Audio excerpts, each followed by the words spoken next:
नमस्कार दोस्तों, ये गुरुकुल पॉलिटिक्स और हरियाणा फाइल्स का ज्वाइंट वीडियो है। क्योंकि मैं सतसिंह धनखड़ जी से बात करना चाह रहा था और सतसिंह धनखड़ जी मुझसे बात करना चाह रहे थे जी। तो हमने सोचा कि हम दोनों मिलके आपसे बात कर लेते हैं। जी क्यों धनखड़ जी? जी, हम दोनों ही पत्रकार हैं, हम और आजकल दोनों ही कंटेंट क्रिएटर हो गए हैं। और ये धर्मेंद्र जी, ये मानिए कि हम कंटेंट क्रिएटर अब हुए हैं, लेकिन जो मेन स्ट्रीम अखबार हैं, मेन स्ट्रीम मीडिया है, उन्होंने अपने पत्रकारों को जो कॉन्ट्रैक्ट साइन करवाते, कंटेंट क्रिएटर ही लिखते हैं वो। लिखते हैं और हर कोई कंटेंट क्रिएटर है। आप भी कंटेंट क्रिएटर हैं। जिस दिन आप खुद बोलना सीख जाएंगे और चीज़ों को बता सकते हैं। आजकल दर्शक बहुत समझदार हो गए हैं और मैच्योरिटी का लेवल है ना, बहुत ऊंचा चला गया है सबका। तो अभी जो पहले पॉलिटिशियन शाणे बनते थे ना, और मुझे लगता है जनता इनसे ज़्यादा शाणी बन चुकी है। जी, इंडियन पार्लियामेंट में देखिए जिस तरह की पिक्चर अभी सामने आई है, बहुत सारे ऐसे लोग जो उनका एरोगेंस का लेवल नेक्स्ट लेवल था, अब सभी ज़मीन पर सभी के पैर हैं। मैं ये सिर्फ समझदारी जो है मतदाता की है, वोटर्स की है, लोगों की है। तो मैं दर्शकों से भी चाहूँगा कि वो कमेंट करें कि हरियाणा में आज के दिन बीजेपी और कांग्रेस कहाँ पर खड़ी हैं और मतदाता उनके बारे में क्या सोच रहे हैं। इसी विषय पे आज हम बात करने वाले हैं। धनखड़ जी, ऑलमोस्ट बराबर मत प्रतिशत है दोनों पार्टियों का जी। 19-21 की स्थिति कह सकते हो, बाकी इससे ज़्यादा कुछ नहीं है। तो आप क्या सोचते हो, हरियाणा की पॉलिटिक्स किस करवट ले रही है लोकसभा चुनाव के बाद? सर, मैं ये मानता हूँ, एक तो 100 से रिवर्स गियर में है और एक 0 से 1 2 3 4 दोनों का ये है। कांग्रेस 0 से आगे बढ़ रही है और वो 100 से कम हो रहे हैं। एक गेनर है, एक लूजर। हाँ, एक गेनर है, एक लूजर। तो विधानसभा चुनाव में बीजेपी के लिए सबसे बड़ी समस्या ये रहेगी कि वो और लूज ना करे। और इस बार जैसे उन्होंने 400 पार का नारा दिया था, मोदी एक फैक्टर था, बहुत सारी चीज़ें थी, नेशनल मुद्दा था, तो लोकल जो पॉलिटिक्स है, लोकल इश्यूज हैं, वो उतने हावी नहीं हो पाए। लेकिन स्टेट इलेक्शंस में तो, असेंबली इलेक्शन में तो सिर्फ और सिर्फ लोकल इश्यूज ही रहेंगे। क्योंकि उस समय बीजेपी को बचाने के लिए अमित शाह, मोदी का नाम उतना बड़ा फैक्टर नहीं होगा। आपके चीफ मिनिस्टर जिन्होंने 9.5 साल किया, उनका भी परफॉर्मेंस आकी जाएगी। हाल ही में मुख्यमंत्री जी को तो ज़्यादा मौका नहीं मिलेगा करने के लिए। कल मैं एक इंटरव्यू कर रहा था खजान सिंह सांगवान जी का। खजान सिंह सांगवान जी, उनका इंटरव्यू मैंने किया। मैंने उनसे पूछा कि 3 महीने बचे हैं और ये हज़ारों नौकरियां देना चाहते हैं, क्या ऐसा पॉसिबल है? उनका ये कहना था कि ये टेक्निकली पॉसिबल नहीं है। कब तो वो एडवर्टीजमेंट निकालेंगे, फिर फॉर्म्स भरे जाएंगे, फिर उनकी स्क्रूटनी होंगी, फिर उनको बुलाएंगे। 3 महीने में क्या ये दिसंबर तक नहीं कर पाएंगे, अगर ये सुपर सोनिक स्पीड से भी चलें तो। लेकिन बीजेपी दावा कर रही है कि हम वो तो बिल भी ला रहे हैं ना 5 नंबर के लिए। लेकिन समय तो नहीं है ना सर, कब बिल आएगा, फिर लागू होगा, फिर नोटिफिकेशन होगा, समय और फिर केस नहीं होगा। हाँ, लेकिन लीगल स्क्रूटनी तो उसको हर हाल में, नहीं तो फिर तो इंडियन पार्लियामेंट या स्टेट असेंबली कोई भी बिल ले आएंगे कि हमारे प्रदेश में कोई भी मुसलमान बिल भी तो चैलेंज हो सकता है। हाँ, बिल चैलेंज हो सकता है। लीगल स्क्रूटनी तो उनको हर हाल में पास करनी पड़ेगी। मुझे लगता है वो यही बात है कि भाई अगर लोगों को आप मना नहीं सकते तो बहका दो। ये बहकाने वाला प्रोसेस चल रहा है, ऐसा समझ में तो यही आता है। नहीं, अगर आप पूरे इसका हरियाणा का ही सिनेरियो देखोगे तो जो बेरोजगारी है वो ना केवल लोकसभा चुनाव में एक बड़ा मुद्दा बनी, बल्कि विधानसभा में तो वो बहुत ही विकराल रूप धारण करने वाली है, कर चुकी है सर। हाँ, ये बेरोजगारों का जो इशू है, ये समझ में नहीं आ रहा है इनको कि ये कितना बड़ा इशू है और इसके पीछे क्या क्या टेक्निकल चीज़ें हो रही हैं। और बेरोजगार नहीं, इवन जो ग्रुप सी के कर्मचारी, डी के कर्मचारी हैं, जिनको इन्होंने लोकसभा के पहले ज्वाइनिंग दी थी, उनकी तनख्वाह भी नहीं आई है। अच्छा। 56-57 के जो युवाओं की भर्तियां, अब बेचारे इतने साल से केस लड़ रहे थे, वो ख़त्म हो गई हैं। टीजीटी का मसला एक अलग से है। तो भर्तियां तो इस सरकार में, कहते हैं ना सांप के मुंह में छुछुंदर वाली बात है। तो इनके तो लगता है मुझे 4-5 छुछुंदर इनके मुंह में एक साथ फंस गए। तो समझ में नहीं आ रहा इस सरकार को। दूसरा, लीगल पॉइंट ऑफ व्यू पे इतनी बड़ी फौज है इनकी। मुझे लगता है जो सिफारसी लोग भर्ती होते हैं उन्होंने इनका बड़ा सा नुकसान किया है। 5 नंबर का जो ग्रेस मार्क्स दे करके इन्होंने जो नौकरियां दी हैं, अब ये बताइए, सुप्रीम कोर्ट ने निरस्त कर दिया है, उसके बाद उनकी नौकरी का बनेगा क्या? कितने हजार लोग इससे प्रभावित होंगे, और ये फिर भी जिद पे अड़े हुए हैं कि हम कानून बनाएंगे। लेकिन मुझे लगता है कि सुप्रीम कोर्ट के सामने यहाँ तो भारत सरकार की भी नहीं चलती है, और स्टेट, हरियाणा जैसे स्टेट में जहाँ इतना विरोध है और लोग प्रभावित है, मुझे नहीं लगता कि ये कभी रियलिटी हो सकेगा। और ना बीजेपी के पास आज वो मेजॉरिटी है, अपनी सरकार बचानी मुश्किल हो रही है, और ये 2/3 मेजॉरिटी से अगर इस तरह का कोई बिल ले भी आते हैं, अगर ऐसा संभव है नहीं, अगर ले भी आते हैं तो उसके बाद कोर्ट का डंडा तो इनके ऊपर रहेगा। अभी ना धनखड़ जी ऐसा लग रहा है ये सरकार नहीं चला रहे बल्कि रो रहे हैं। और सुबह हमारे पास कर रहे हैं। मेरे एक बहुत अच्छे भाई साहब हैं, उन्होंने एक चुटकुला सुनाया। हाँ। पता नहीं इनसे कितना रिलेवेंसी करेगा, पर चुटकुला बहुत अच्छा है। हाँ हाँ। कि एक किसान है ना, खेत में हल जोत रहा था, तो बिजोटी से उसने बीज निकाले अपने और बोने लग गया, तो एक गादड़ आ गया। उन्होंने जमींदार से पूछा कि भाई क्या बो है? किसान है। बोला भाई मैं तो बाजरा बो रहा हूँ। बोला बहुत अच्छी बात है। बोला तो इसमें काकड़ी के बीज भी गिरेगा? बोला हाँ भाई काकड़ी के बीज भी गिरेंगे। तो गादड़ खुश हो गया, भाई चलो कुछ तो खाने को मिलेगा। फिर उसने कहा कि फिर तो इस खेत का बाढ़ भी करेगा? बोला बाढ़ तो करनी पड़ेगी, लेकिन बाढ़ में इनकी है ना वो उसकी करूँगा, घास फूस की, ताकि कोई खाना भी चाहो काकड़ी तो आराम से कूद के। तो गादड़ बड़ा खुश होया। एक और क्या चाहिए? बोला भाई रुखाड़ा भी बिठा होगा किसान किसी को? बोला भाई रुखाड़ा तो बिठाना पड़ेगा, लोग नहीं कह देंगे खेत छोड़ दिया खुला, और मेरी माँ है उन्हें कम दिखा है, उसने बिठा दूंगा। तो गादड़ और खुश है, भाई दिखे उनका ताई नाराम, तो गादड़ काकड़ी खा लिए। तो बोला और कोई भी होगा? बोला हाँ भाई उसके लिए हमारा जबरू कुत्ता भी बैठेगा। तो जी जबरू कुत्ता बैठने का मतलब है गादड़ की पंख पाड़ देगा वो। तो गादड़ बोला खेती करे करो है।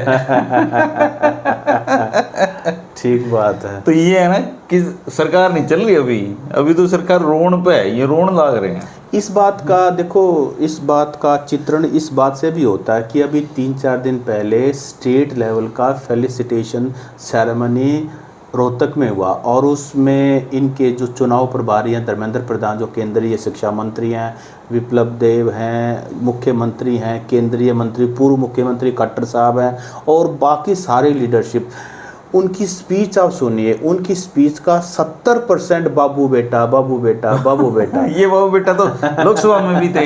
मैं कह रहा हूँ 70% इसी बात में बाबू बेटा बाबू बेटा। भाई आपका विजन क्या है, आप लोगों के लिए क्या करोगे? मतलब उनके पास कुछ नहीं, उनको ये समझ नहीं आ रहा कि कांग्रेस में बाबू बेटा कोई समस्या नहीं है। अगर उड्डा बाबू बेटा कर रहा है तो सोनिया भी तो माँ बेटा है। हाँ सोनिया माँ। कांग्रेस में ये कोई इशू ही नहीं है जी। हाँ ये इशू नहीं है, लेकिन आप ये बताइए कि बाबू बेटा, चलिए एक बार के लिए मान लेते हैं दीपेंद्र सिंह हुड्डा को नेपो किड ये कह रहे हैं, तो 2005 में पहली बार उनको जब टिकट दी तो लोग हरा देते, 2009 में हरा देते, 2014 में हरा देते, 2019 में हरा दिया, लेकिन इस बार 3,45,000 से जिता दिया। तो आप ये कि टिकट तो मिल सकती है, लेकिन जीतना अगर बाबू बेटा है तो फिर बीजेपी राव इंद्रजीत के बाबू बेटी को कैसे रोकेगी? जी जी। और चौधरी बीरेंद्र सिंह और धर्मवीर सिंह जी के बाबू बेटे को कैसे रोकेगी? जी बीजेपी में थे जब चौधरी धर्मवीर सिंह और उनके बेटे को ये कैसे रोकेंगे? 20 से ज़्यादा सीट ऐसी हैं धनखड़ जी हरियाणा में जहाँ पे आम आदमी का चुनाव लड़ने कर जीतना सोचना भी अपराध की स्थिति है। वहाँ पे बाबू बेटा ही आरक्षण चला आ रहा है। अगर इलेक्टोरल पॉलिटिक्स में ये रेलिवेंट नहीं होता तो लोग हरा देते, हराने के बाद वो उससे बड़ा जवाब क्या होता है? फर्क है जी। जी आप और मैं चुनाव में उतरे हैं, हमारा ये पहला चुनाव होगा, हमारे पास एक्सपीरियंस भी नहीं होगा, हमारे पास संसाधन भी नहीं होगा। ये जो नेता हैं चाहे किसी भी पॉलिटिकल पार्टी के हों, इनके लिए पॉलिटिक्स एक फैक्ट्री है। ये 5 साल चुनावी मोड में रहते हैं, संसाधन जुटाते हैं, सरकारों में होते हैं। आम आदमी इनका मुकाबला कैसे करेगा? दूसरा जो आम वोटर है वो इन्हीं को इसलिए प्रेफर करता है क्योंकि इनके पास तामझाम बड़े होते हैं, गाड़ी घोड़े होते हैं, आदमी प्रभावित हो जाता है। बिल्कुल होता है। उनको ये लगता है कि ये जीतेंगे तो मंत्री भी बन सकते हैं, तो वो इनको ज़्यादा सपोर्ट करता है। तो ये जो नेपोक्रेसी का जो मामला है मुझे लगता है ये कोई इशू अब बीजेपी इनको खुद ये इनके साथ गादड़वाड़ी बन रही है। हाँ। तो ये इनको सरकार भी चाहिए और रियल इशू तक ये पहुंच नहीं पा रहे हैं। काम करने को 10 साल थे इनके पास जी, 10 साल में चाहते तो हरियाणा को चमका सकते थे ये। बिल्कुल चमका सकते थे। अभी अब मैं देख रहा था कुछ लोगों को कल प्लाट निकले हैं इनके। हाँ, प्लॉट में कल गया था इवेंट में। हाँ, तो वहाँ तो पता नहीं मुझे इवेंट में क्या हुआ, हमारे पड़ोस में अटल सेवा केंद्र है। हाँ, पड़ोस में बिल्कुल। तो वहाँ भी कुछ लोगों के प्लाट निकले हम्म, और मैं हैरान रह गया। अगर मैंने 8-9 लोग देखे हैं तो वो सारे के सारे बिहारी और यूपी वाले थे। अच्छा। अगर कोई जर्नलिस्ट ग्राउंड लेवल पे जाके उन लोगों से बात करे तो ये सरकार एक्सपोज हो सकती है कि अधिकतर प्लाट जो शहरों में रहने वाले लोगों के निकले हैं वो मूलतः हरियाणवी नहीं है। अच्छा। उन्होंने पीपीपी आईडी बनवा ली अपनी यहाँ रहते हुए और सरकार का लूपहोल का फायदा उठाया उन्होंने। पीपीपी आईडी बनवाने और के वो बाद वोटर भी होंगे यहाँ के। वो वोटर भी बन गए जी यहाँ पे। हालांकि भारत सबका है, हाँ। लेकिन अगर यहाँ की जमीन पे किसी का पहला हक है तो वो हरियाणवी लोगों का है। मान लो आप अंत्योदय में किसी समृद्ध करना चाह रहे हो तो पहले तो जो मूल हरियाणवी है उसका हक बनता है। उसके बाद अगर प्लॉट बच रहे हैं, धरती बच रही है तो उन गरीबों को भी दे दो बेचारों। तो हरियाणा के करने के लिए के पास 9 साल थे, कुछ नहीं किया, जीरो कर दिया जी, जीरो कर दिया। आप ये देखो आज इनके खिलाफ बेरोजगारों की एक बड़ी फौज खड़ी है जी। 90% कर्मचारी ये शपथ ले चुके हैं कि इनको हराना है। इन्होंने एक आदमी भी, ये 2-4 जहरीले यादव टाइप के लोग जो हैं इनको छोड़ दें, इन्होंने भला किसका कराया है? मैं बताऊं, अभी लोकसभा चुनाव में जो अभी ख़त्म हुआ है, इन्होंने अपनी हार की चिढ़ निकालने के लिए शिकायत सरकार को किसकी भेज रखी है पता है? डीसी और एसपी की। कल मैं डीसी एसपी के हाथ में क्या इतना नहीं, होता है? हाँ, तो मैं ये कह रहा हूँ ना कि इस तरह से तो आप रिएक्ट करेंगे और फिर आप शिकायत, सभी के सभी कर्मचारी, जो आपने कहा ना बिल्कुल सही बात है। कल मैं किसी सरकारी ऑफिस में बैठा तो वहाँ भी ये कह रहे थे कि हमें तो टारगेट किया जा रहा है, लेकिन जब हमारा समय आएगा तो हम इनको उचित कहना वजह नहीं देंगे। चाहिए जी, बुरी बात होती है। ब्यूरोक्रेसी से जुड़ी हुई बात है। कौशल जी चीफ सेक्रेटरी थे, उनसे अच्छा व्यक्ति नहीं हो सकता। वो बहुत ही डेडिकेटेड, मैं मतलब जानता हूँ उनकी वर्किंग को कई सालों से। उनको भी किस तरह एक सरकार से जाना पड़ा, देखो छुट्टी गए हैं बोला। तो इनसे ना ऊपर के लोग संभले, ना इनसे बीच के लोग संभले, ना नीचे के लोग संभले। हाँ, इनसे अगर कोई संभला है तो ये बेचारे जो प्रवासी भाई हैं हमारे, जो यहाँ के हरियाणवी हो चुके हैं, ये जरूर संभल गए इनसे।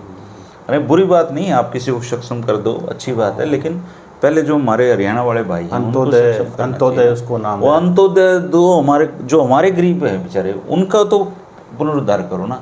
उसके बाद जो बच जाए, आप भंडारा आप तभी लगाते हो ना जब आपका खुद का पेट भरा हुआ। ठीक बात है भाई, आप खुद भूखे बैठे तो भंडारा लगाएगा कोई? तो पहले रोजगार दो लोगों को, आप प्रदेश को सक्षम करो, प्रदेश को ऊपर उठाओ। बेरोजगारी में इतने साल से ये नंबर 1 है। एक नई चीज़, एक भी अगर किसी इनसे पूछने लग जाए कोई, तो एक अचीवमेंट नहीं गिना सकते है। कम से कम पिछले 10 साल में तो उनके पास कोई ऐसी चीज़ कहने को नहीं है। जो लोकसभा चुनाव में ग्राउंड कवरेज पे मैं गया तो एक ही चीज़ इनके फेवर की मिली, जो कहीं कहीं सुनने को मिल रही थी, वो बिना पर्ची बिना खर्ची। उसमें कुछ लोग जरूर ऐसे हैं। अभी बीजेपी के एक साथी थे, आप जब आए ना, फोन चल रहा था, वो कह रहे थे जी 10 साल तो हुड्डा भी सरकार करके चला गया, काम तो उसने भी माड़े किए होंगे। मैंने कहा हाँ बिल्कुल किए हैं, इसलिए तो लोगों ने उनको हराया। इसलिए तो सबक सिखाया हुड्डा को कि आपने अच्छे काम नहीं किए, इसलिए हम आपको हटा रहे हैं। लेकिन मैं आपकी सरकार के भी तो 10 साल हो चुके हैं। अब लोग अगर आपको सबक सिखाना चाहते हैं तो फिर उसमें हुड्डा क्या करेगा? और ये सच्चाई है, हुड्डा मजबूत नहीं है हरियाणा में, या कांग्रेस मजबूत नहीं है। लोग ये सोच रहे हैं कि एक बार इनको तो हटाओ भाई। दूसरा, तीसरी शक्ति काम करती है। कहीं भी आप जाओगे, आप यूपी में जाओगे अखिलेश मिलेगा आपको, बिहार में जाओगे तेजस्वी मिलेगा, बंगाल में जाओगे मायावती जी मिलेंगी, जम्मू कश्मीर जाओगे फारूक अब्दुल्ला मिलेंगे। हरियाणा एक इकलौता ऐसा स्टेट बन के रह गया है जहाँ पे तीसरी जो शक्तियाँ हैं वो ख़त्म हो चुकी हैं। लोगों का भरोसा जो थर्ड फ्रंट पे था वो उठ चुका है पूरी तरीके से, और इसकी जो जिम्मेदारी है वो दुष्यंत के ऊपर डाल देते हैं लोग। कि दुष्यंत की वजह से लोगों को भरोसा नहीं। अब नेक टू नेक मुकाबला है, दुष्यंत ने तो भरोसे को बेच दिया। और नेक टू नेक मुकाबले में जी बीजेपी नहीं जीत सकती। एक और फैक्टर है जो बीजेपी की मदद कर रही है लोगों के खिलाफ। कुछ कांग्रेसी ऐसे हैं जो कांग्रेस में रह कर के बीजेपी की मदद कर रहे हैं। उनमें से एक किरण चौधरी जो है अभी ऑलरेडी ज्वाइन कर गई, लेकिन अभी भी कुछ लोग ऐसे हैं जो देखो किरण चौधरी तो वो मनोहर लाल जी कह चुके हैं उनके बारे में, तो कि उनका शरीर कांग्रेस में था, मन बीजेपी में था। कि हमारी आंखें जब भी मिलती थी तो इसका मतलब तो ये है कि उनकी टिकट काट के तो बढ़िया करा है, वो तो अब जस्टिफाई हो रही चीजें। कल राहुल गांधी ने भी बड़ी एक अच्छी स्टेटमेंट कही है कि अगर आपको कोई भी डिफरेंस है, आपके कोई भी परेशानी है, तो आप हमसे बातचीत कीजिए। मीडिया में इधर उधर की कोई भी हल्की स्टेटमेंट देने की जरूरत नहीं, पर मानेंगे नहीं इनडिसिप्लिन। ये जी ये जो कांग्रेसी है ना, ये हरियाणा में एक कहावत है, वो एक पतराड़ा लगा दिया किसी ने गलत, तो वो पंचायत बैठी उन्होंने बोले सारे बात ठीक है, ये पतराड़ा गलत लगा रखा है मैंने, और मैं तार गए तेने पाड़ू को नहीं। राहुल गांधी यहाँ आके 24 घंटे बैठ जाएगा ना, तब भी ये कांग्रेसी नहीं मानेंगे किसी की भी। इनको जो करना है ये अपने हिसाब से करते हैं। राहुल गांधी क्या कर रहा है, सोनिया गांधी क्या कर रही है, वेणुगोपाल, किसी को कतई फर्क नहीं पड़ता। धनखड़ जी, इन्होंने अगर एक दूसरे की जड़ काटनी है तो ये काटेंगे, इनको परमात्मा भी नहीं। अच्छा, इस बात को अगर हम मेरिट पे बात करें कि अगर कांग्रेस की सरकार बनती है तो क्या सिर्फ और सिर्फ हक सिर्फ भूपेंद्र सिंह हुड्डा का? ये भी सवाल बनता है। लोग उनको वोट देंगे, उनके नाम पे एमएलए आएंगे, तो हक तो उन्हीं का बनता है। लेकिन बात यह है कि क्या किसी और को मौका नहीं मिलना चाहिए? क्या दलित सीएम और वो भी महिला, उस तभी तो शैलजा जी लग रही है ना। शैलजा जी इसी उम्मीद में तो अपने राजनीतिक जो प्रयास है उन्होंने तेज कर रखे हैं कि क्या पता मुझे मौका मिल जाए। लेकिन ये वही उसी तरीके की बात है कि गांव बसा नहीं, अमंग तो पहले तो कांग्रेस की सीट चाहिए सरकार बनाने के लिए इनको, और ऐसा कोई संकेत नहीं है कि कांग्रेस सरकार आ रही है। भाई आप कोई सरकार लोकप्रिय है या नहीं, इसको मापने का एक ही तो पैमाना है, वोट परसेंटेज क्या है आपका जी। भाई जब आप बराबर खड़े हो, दो चोटी के पहलवान हैं, दंगल में उतरे हुए हैं, तो आप कैसे अज्यूम कर सकते हो कि फलाना जीते? लेकिन इसमें ये है कि क्राउड जो है वो एक पहलवान की तरफ है, क्राउड उनसे एंटी हो चुका है। तो जिसके लिए मोटिवेशन होगा, जिसके लिए जयकारे लगेंगे, वो कांग्रेस वाले पहलवान के लिए है। लेकिन इसमें जो असली चीज है, अब सोचने वाली बात है जी। जो मुझे जो सूचना मिल रही है, जैसे बीजेपी है, बीजेपी 80% 90 में से 80 कैंडिडेट करीबन नहीं देगी, ऐसी सूचनाएं आ रही हैं कि उन्होंने ये तैयार किया है कि हम सिर्फ 10 ही जो कैंडिडेट हैं उनको रिपीट कर रहे हैं। पिछली बार चाहे जो जीता हो और चाहे हारा हो, उसको ला ही नहीं रहे। तो अगर वो 80% कैंडिडेट रिपीट करते हैं, वो नहीं देते हैं, तो सीन बदल जाएगा जी। इसी तरीके से कांग्रेस है, उसके पास 30 के करीबन सीटें ऐसी हैं जहां पे वो जमानत जब्त वाली पोजीशन पे आज भी खड़े कैंडिडेट, उनके पास वहां भी ठीक नहीं है। दूसरा, कांग्रेस में कोटा सिस्टम चलता है। तीसरा, कांग्रेस में टिकट नहीं मिलने पे आपस में निर्दलीय लड़ते हैं। तो बीजेपी का मुकाबला कांग्रेस विधानसभा में उसी सूरत में कर पाएगी। लोग तो तैयार है सत्ता देने के लिए, लेकिन इन्होंने अच्छे कैंडिडेट नहीं दिए। सर्वे करा के, जो सर्वे हुड्डा साहब कह रहे हैं ना, अब वो टिकट डिक्लेयर पहले ही कर देते हैं। हाँ, ठीक बात है। तो आप वास्तव में अगर डिजर्विंग कैंडिडेट करोगे और बिल्कुल फ्रेश चेहरे विधानसभा में उतरेंगे, आप देखो कांग्रेस के पास आज जो 2019 में बीजेपी के सामने दिक्कत थी, वो आज दिक्कत कांग्रेस के सामने है। खट्टर साहब के सामने दिक्कत क्या थी? उन्होंने हर विधानसभा में 5-5, 7-7 चुनाव लड़ने लायक लोग तैयार कर दिए। उनमें से टिकट नहीं मिली, वो या तो जेजेपी की टिकट ले आया या फिर उसने अपने कैंडिडेट को हराने का काम किया, तब वो 40 पे चले गए। इसी तरीके से अगर कांग्रेस मैनेज नहीं करती है चुनाव, और इस बार जो इन्होंने फॉर्मूला अपनाया ना टिकट देरी की, मुझे लगता है इनको विधानसभा में भी बिल्कुल फार्म भरने के दिन नामांकन, ताकि 5-5 कैंडिडेट को इनको ये बोलना चाहिए कि भाई अपना फार्म तैयार रखना, किसी की भी टिकट आ सकती है, क्योंकि एक दिन में तो फार्म तैयार होगा नहीं। तो अगर ये बहुत पहले टिकट डिक्लेयर कर देंगे तो इस बार कांग्रेस मार खा जाएगी, या बीजेपी मैनेज कर लेगी, बाकी मैनेज कर लेगी। तो इसको तो इन्होंने इस बार लास्ट टाइम उतारने चाहिए। बिल्कुल फ्रेश कैंडिडेट देने चाहिए। इनमें से लेकिन जैसे एक आपने वीडियो बनाया था बेरी का आपने सवाल उठाया था कि क्या भूपेंद्र सिंह हुड्डा चाहे भी तो क्या रघुवीर सिंह कादियानी की टिकट नहीं काट सकते। नहीं काट सकते। महम के अंदर जो दीपेंद्र हुड्डा ने थपकी दी हुई है बलराम यही तो मजबूरियां हैं। हाँ यही तो, लेकिन इन दोनों केसेस में, लेकिन अगर वहाँ प्रॉपर सर्वे करवाया जाए, जरूरी नहीं है कि डॉक्टर रघुवीर कादियानी का नाम सबसे ऊपर है, जरूरी नहीं है बलराम का नाम, वहाँ क्या पता किसी और का निकला है। हाँ निकला है, लेकिन जो मेहनत कर रहा है उसका, लेकिन वहाँ कोटा सिस्टम लागू हो जाएगा और डॉक्टर रघुवीर कादियानी को टिकट तो कांग्रेस कह तो रही है कि सर्वे पे देंगे, पर मुझे भरोसा नहीं है कांग्रेस।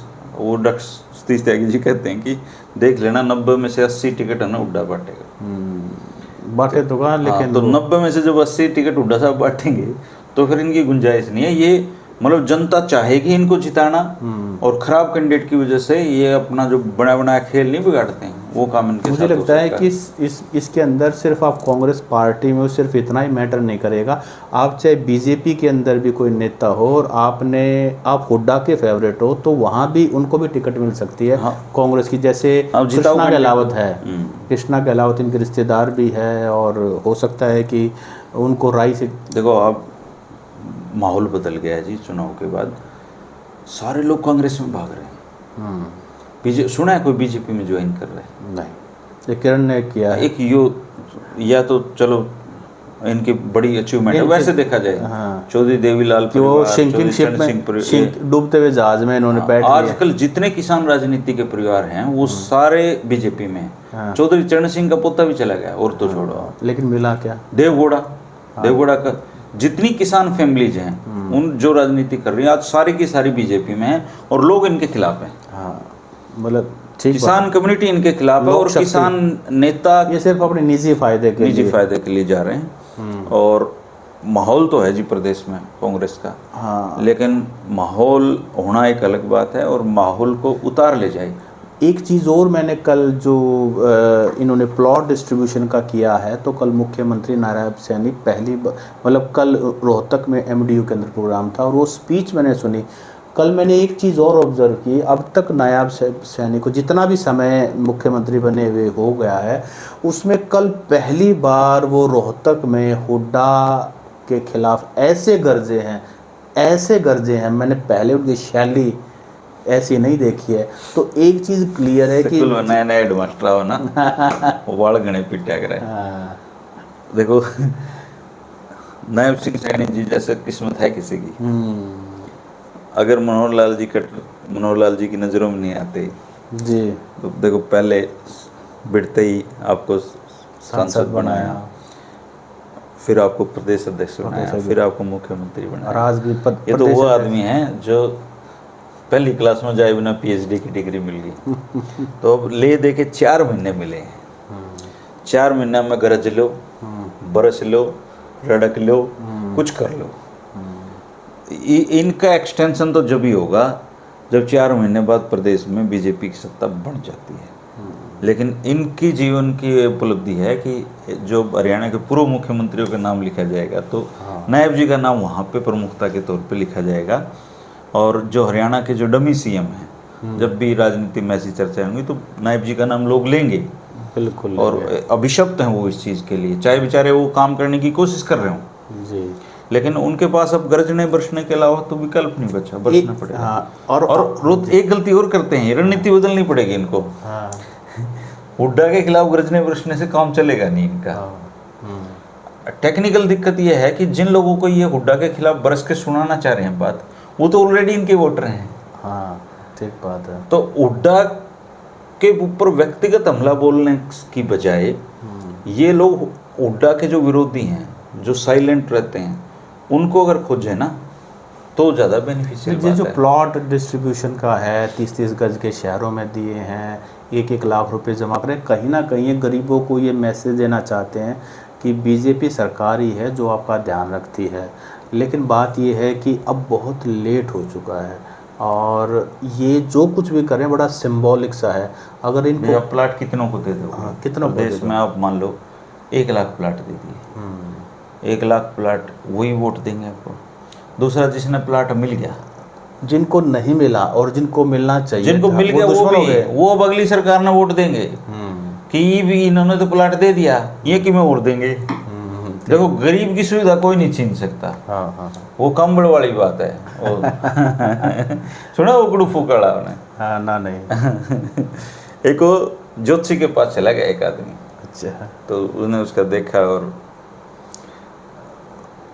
हाथ देखा, बोला 500 रुपये दे दे। हाँ बोले जी 500 तो नहीं है। हाँ बोले 200 दे, तेरे कष्ट का निवारण हो। हाँ। आखिरी में 10 पा लिया। बोला जी 10 भी नहीं है। तो बोला भाई तेरा कोई पुंजड़ नहीं पाड़ सकता, तू जा। तेरा के तो शनिवार दिक्कत मेरा किसको है? हाँ। ना तो अमीर को दिक्कत, हाँ उसको उड्डा है खट्टा है, क्या फर्क पड़ता क्या है? फर्क पड़ता है? जिसकी जेब में माल है, हाँ। उसके लिए किसी सरकार का कोई मायने कोई नहीं, मायने सरकार उसके आगे भी चलती है। ठीक बात है। ये मैंने तो ये बहुत बड़े बड़े लोग पैसे वालों की चाकरी करते देखे। एक छोटा आदमी है जिन्हें रोज कमाना रोज खाना, उन्हें खट्टा तो के लेना देना। अगर उसको मान लो प्लाट मिल भी गया, अब 5 साल बाद देखना भी क्यों मिलेंगे सारे। 5 साल से बहुत पहले ही। हाँ नहीं, वो तो इन्होंने कोई कंडीशन लगाई होगी। जी, मैं ये कह रहा हूँ कि समस्या उन लोगों के सामने है जिनको शहर में रहना भी है, किराया भी देना है, दूध भी देना उन है। लोगों का मत कहो, ये लोग हैं वो बच्चे भी पढ़ाने हैं, अपना हेल्थ का भी ध्यान रखना है। और जो मीडियम क्लास है, हाँ अब तो वो मीडियम भी नहीं कहता मैं उसको, क्योंकि मीडियम क्लास की जो आमदनी है वो 5 लाख से ऊपर की शायद मेरे ख्याल से है। लोअर मीडियम, ना तो ये गरीब हुए और ना ये मीडियम में पूछे, तो बीच में कहीं ये भटक रहे ना ये मर रहे हैं ना जी रहे हैं। हाँ, सांस अटका हुआ है। इन लोगों के लिए सरकार इफेक्ट करती है, और दुर्भाग्य से इन लोगों के लिए कोई पॉलिसी नहीं है किसी के पास भी। किसी सरकार के पास इन लोगों के लिए कोई पॉलिसी नहीं है। इसलिए लोग बेचारे सोचते हैं कि हमारा एक लड़का लग जाए तो हम दाल रोटी का जुगाड़। गांव में ऐसे ऐसे घर आपको मैं दिखा के ला सकता हूँ धनखड़ जी, आपका भी करोथा गांव आप देखा हो। हाँ।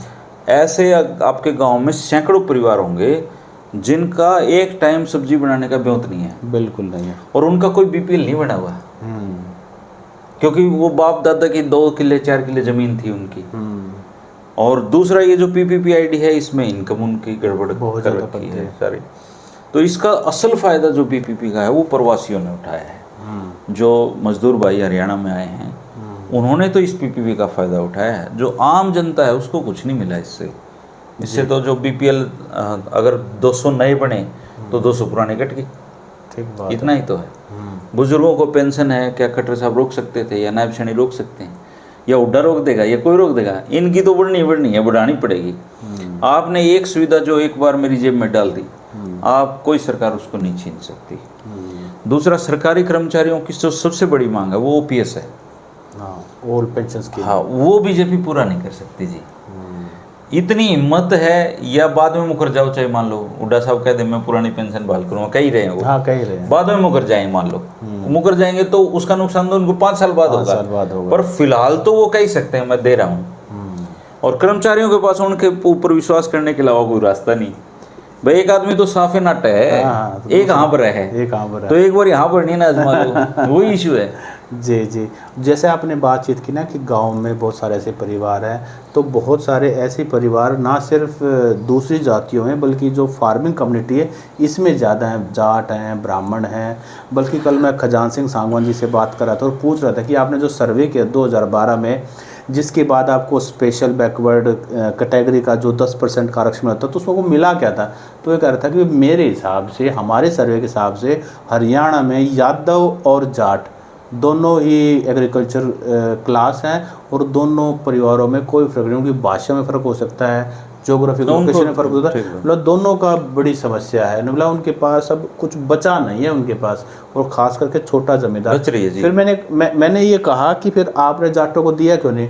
बोला कि भाई दिक्कत हुआ है ना, ये अपना मानते तक होना है ना, अपना चौधरी का ऐसा बोझ ऊपर करें। देखो इनके पास जो आज के दिन जो किसान कम्युनिटी, देखो पहली बात तो कोई मूर्ख ही आदमी होगा जो अपने आप को चौधरी मानता होगा। आजकल नहीं रह रहा जी चौधरी कोई भी। बड़े बड़े चौधरियों के जो बालक हैं वो इंस्टाग्राम पर रील देखते हैं और हुक्का पीते हैं, इसके अलावा कोई काम नहीं है उनका। ड्रग्स भी करने लगे। हाँ, गांव में जाओगे कोई गांव ऐसा बच रहा होगा जड़े 150 नशेड़ी सुल्फेड़ी दारूबाज गांव में नहीं होंगे।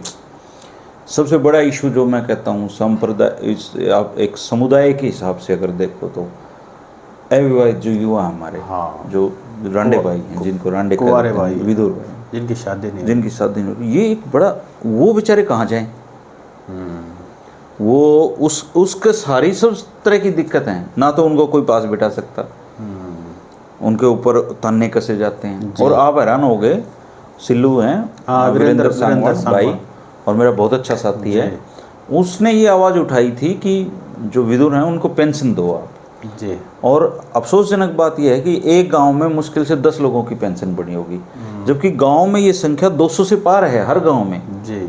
तो वो अगर आप कोई योजना बना के लाभ दे रहे हो तो सबको देनी चाहिए थी। वीरेंद्र भाई ने ये भी बताया था, नुला सिर्फ इतना ही नहीं है, हाल ये है कि अगर कोई भाई कुंवारा रह जाता है तो परिवार वाले उसको हिस्सा भी नहीं देते हैं प्रॉपर्टी उसकी। वो कहते तू करेगा क्या, नहीं रोटी चाहिए, रोटी मिल जाएगी। जैसे ही ये तय हो गया ना कि वो कुंवारा रह गया, ब्याह नहीं होना भाई इसका, उसके जो परिवार के लोग मोस्टली मैंने ये देखा है, उसकी जमीन पे बातें होने लगती, इसे मरने के बाद किसकी है जमीन, मतलब उसको उस दिन से कह देते हैं तो गया। तो उसका सम्मान बहुत जरूरी है। ये इशू बहुत है हरियाणा में, ऐसा नहीं है कि इशू नहीं है। अब आप और मैं कई बार इकट्ठे जाते हैं जी, आज से 10 साल बाद बाढ़ और लोहारों में क्या आप पीने के पानी की कल्पना कर सकते? नहीं, ऑलरेडी डार्क जोन में है, कुएं देखे वहाँ पे। हाँ। तो आज से 10 साल बाद उस एरिया की पानी की समस्या को आप कैसे निदान करोगे? क्या ये सोचने का काम इस सरकार का नहीं है? क्या ऐसी पॉलिसीज नहीं बननी चाहिए? लेकिन असली समस्या क्या है, जैसे चोट लग गई, फोड़ा हो गया तो आपने ऊपर दवाई लगा दी, अंदर नहीं, डायग्नोज नहीं हो रही बीमारियाँ। ये नेता भी सोचते हैं 5 साल मिले हैं, 5 साल में अपना घर भर लें भाई, फिर चुनाव भी लड़ना है, उसमें पैसे भी खर्च करने हैं, समस्याओं को टालते रहते हैं। नहीं तो मैकेनिज्म है जी, रोड बनना है, इसके लिए पूरा एक डिपार्टमेंट है जी। लेकिन हम नेता के पास जाते हैं जी रोड बना दो, क्यों जाते हैं? क्योंकि वो डिपार्टमेंट अपना काम नहीं कर रहा। या नेताजी ने कहा जब तक मेरे से ग्रीन वो ना हो जाए, तो जब तक ऐसे प्रेशर ग्रुप नहीं बनेंगे, अभी जरूरत है हर हलके में, हर गांव में एक 10-20 लोगों का एक प्रेशर ग्रुप तैयार करने की, जो इन नेताओं के, अफसरों के थोड़ा दिमाग ठीक कर सके। अगर मान लो आपके हलके में 100 गांव हैं और 2000 लोगों का एक पढ़े लिखे अच्छे युवाओं का, मैच्योर लोगों का एक प्रेशर ग्रुप हो, क्या मजाल है, काम नहीं होगा आपके गांव में। बिल्कुल। अभी मैं एक जींद का एक गांव है, नाम तो मैं बोल रहा हूँ, उन्होंने क्या किया, ड्रग्स का बहुत बड़ा इशू था, पूरे गांव ने कमेटी बनाई, पैसा इकट्ठा किया, पूरे गांव में ऐसे पॉइंट जितने भी थे सीसीटीवी कैमरा लगाए और दिन रात वो पहरा देते हैं। पूरे गांव में ड्रग्स बंद हो गया, पुलिस नहीं करवा सकी, सरकार नहीं करवा सकी, गांव ने अपने दम पे कर लिया। जींद का एक गांव है और अभी जो ऐसे जींद से याद आया मुझे, कल कोई पंचायत हुई थी वहाँ पे, उसने नहीं वो कच्चा पहनने में रोक लगाई। गुस्कानी गांव है, भिवानी का, भिवानी का गुस्कानी गांव है। उन्होंने, वो महिला सरपंच है शायद 30 साल की, तो वो कच्चा पहन के वो मोर मरवाने आ जाते हैं। तो कल रात को 10 बजे मेरी बात हुई है, शॉर्ट से वो कल रात को मेरी बात हुई है, सरपंच ने कहा कि भाई वो उसके ससुर से बात हुई तो ड्रिंक लगा रखी थी और वो इंग्लिश फेंकने लग रहा है। तो बोला कि माँ भाई क्या मुद्दा होगा, क्यों कच्चे पहन कर दिए? बोला जी हमारी बहू है और वह अभी छोटी उम्र की 30-32, हमला कच्चे वहाँ जा रहा भाई, ये जो ना समस्या हो रही है। वही पता नहीं वहाँ का सोशल इश्यूज पता करना पड़ेगा उसका नहीं। अच्छा, भिवानी से हमारी बात चाहती कि अभी तो चुनाव लड़कर के धर्मवीर सिंह आए, उन्होंने अनाउंसमेंट अपनी कर दी कि मैं तो रिटायर हो रहा हूँ, मैं चुनाव लड़ूंगा। ये क्या है? बहुत तेज राजनेता हैं जी धर्मवीर जी, वो चुनाव नहीं लड़ रहे, इसका मतलब ये नहीं है कि वो किसी को चुनाव लड़वा नहीं रहे। उन्होंने पहले सोच लिया होगा किसका काम बांधना है, किसको सपोर्ट करना है। वो ऑलरेडी, वो आखिरी में क्या कहेंगे पता है, अब तो चुनाव लड़ नहीं रहे, 5 साल तो उनका कोई जिक्र आना नहीं चुनाव का, तो 5 साल तक तो कह दो, 5 साल बाद अगर नौबत ऐसी आई तो कह देंगे श्याम जी का आदेश हुआ है, श्याम जी ने कहा। धर्मवीर जी के ये हाथ क्या काम करता है इसको भी नहीं पता चलने देते धर्मवीर जी, बहुत मतलब अलग तरह के नेता। मेरी परसों धर्मवीर सिंह से इसी बारे में बात हुई थी, तो मैंने कहा कि क्या किरण चौधरी के आने से आप मतलब ऐसा कर रहे हो? मतलब नहीं भाई, मैं तो किरण चौधरी से तो मैं हैरान हो गया, उनकी जो ट्यूनिंग घुट घुट के बात कर रहे थे स्टेज पे वो। तो उन्होंने मुझे ये कहा, बोला भाई किरण चौधरी तो बिल्कुल लठ गाड़ के मदद कराएंगे, फिर मौका, फिर तो सामने आपके बेटे वाली दिक्कत है। उनके लठ का पता नहीं है, कि वो लट किस तरह काटेंगे। हैं, वो तो कहते हैं बाबू पेपर कैसा हुआ, लट काटा है। बोला बाबू लट काटा है, अरे बोला पासला तो लिख डायरी। तो धर्मवीर जी का लट का कुछ नहीं पता, किरण चौधरी के पूरा सिर पर लगेगा कि आगे ना नहीं, अभी तक तो उनकी भावना यही थी कि मदद करेंगे। तो वो नु समझ लो झुकाया है ना आपको, उसको उल्टा करेंगे। हाँ, मैंने कहा कि आपके बेटे के लिए, मतलब मैं किसी के टिकट नहीं मांग रहा, फिर इसका मतलब आप कोई राजनीति भी नहीं करें, मतलब मैंने ऐसा कब कहा है? तो फिर मैंने, आप कह क्या रहे हो, आप कह रहे बेटे के लिए टिकट नहीं मांग रहा, फिर कोई आएगा भाई तो मैं तो कहता हूँ धर्मवीर जी जैसे नेता है ना हरियाणा में है ही नहीं। हाँ वो तेज राजनेता है। जी जी। किरण चौधरी जी तो उनके पासंग में भी नहीं है। हाँ, जितना वो सादे लगते हैं। हाँ, वो जो लठ है उनका, वो पता नहीं कहाँ काटेंगे जी, किसी को नहीं पता। तभी तो उन्होंने चौधरी बंसीलाल के परिवार से इतनी एंटी बंसीलाल परिवार की राजनीति करके बनते आए हैं, और फिर देखो आज का राजनीति वो जगह है धनखड़ जी जहाँ शेर और बकरी है ना, हाँ एक घाट पे ना केवल पानी पीते हैं बल्कि आपस में रिश्तेदारियां भी कर लेते हैं। ये कलयुग है बिल्कुल है ना। और राजनीति के सर्कस में आपको आलू बालू लोमड़ी तितर बटेर मघेरे शेर सब मिल जाते हैं। तो ये ज़रूरत का सौदा है। पॉलिटिक्स एक फैक्ट्री है, फिर मैं उसी बात पे आ रहा हूँ। पॉलिटिक्स एक फैक्ट्री है और ये जितने भी राजनीतिक लोग हैं ये इस चीज़ को समझ चुके हैं। ये अपने मतलब के लिए आज आपसे दोस्ती कर सकते हैं, आज आपसे दुश्मनी कर लेंगे जी। अभी कल को हाथ मिला लेंगे, परसों छोड़ देंगे, रिश्तेदारियां कर लेंगे, सारे काम कर लेंगे। मुझे इसी से याद आया, कल राहुल गांधी के साथ भूपेंद्र सिंह हुड्डा की मीटिंग के बारे में कुछ वायरल हो रहा है। उसमें हुड्डा साहब ने कुछ कहा होगा कि मेरा ये आखिरी चुनाव है, तो उन्होंने कहा था कैप्टन अमरिंदर सिंह भी यही कहते हैं। हाँ यही कहते हैं। तो कैप्टन अमरिंदर सिंह की भी, मैं दिल्ली गया था तो कई सारी कहा, चलो फिर कभी बात कर लेंगे। जी जी। शुक्रिया दोस्तों, आप जरूर कमेंट करके बताना कि हरियाणा में आज के दिन माहौल क्या है, किसके पक्ष में जा रहा है, और कौन जो पार्टी है वो क्या क्या बदलाव अब खुद में करे तो वो सरकार बना सकती है। आप जरूर कमेंट करके बताइएगा। जो साथी हमारे चैनल पे पहली बार जुड़े हैं वो चैनल को सब्सक्राइब कर लें, और जो पुराने साथी हैं वो साथ बनाए रखें। शुक्रिया, नमस्कार।